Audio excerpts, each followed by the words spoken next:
Hello mga kalodi, good morning sa inyo lahat mga kalodi. Update ko saan si Pobre Makaloy. Si Pobre Makaloy, naalala niyo mga kalodi na namimigay kami ng bigas at saka cash sa mga tao na ngailangan. So ngayon, pumunta lang ako dito sa Purok 2. Nakita ko talaga na si nanay na hindi pala nabigyan ng blessing galing sa Pobre Makaloy nung nag-charity kami dito sa Barangay Taligaman. So si nanay, nagkataon nakita ko yung sitwasyon na karapat dapat talaga mabigyan. Okay, Nay. Ano bang pangalan nyo, Nay? Diding.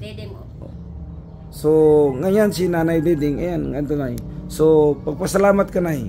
Salamat, sir, sa gihatag na mong pinaskuhan sa imong pobreng makaluloy in taon ko.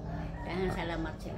Oh. Ikaw man di mong hatag o mga tabang sa mga pobre. Salamat kayo. Oh. Yan si Nanay. Hindi kaya siya nalista. Kaya yun, tingnan nyo naman ang sitwasyon ni Nanay. Kaya sabi ko sa inyo mga kalodi, di ba? Tingnan nyo naman ang sitwasyon ni Nanay. Kaya sabi ko sa inyo mga kalodi, basta ang pagtulong natin bukal sa puso, walang pag-alinlangan. Basta maliit man o malaki, basta galing sa puso. Ayan, Nay. Nay, we love you so much, Nay. Bye-bye. Thank you so much, Nay. Salamat.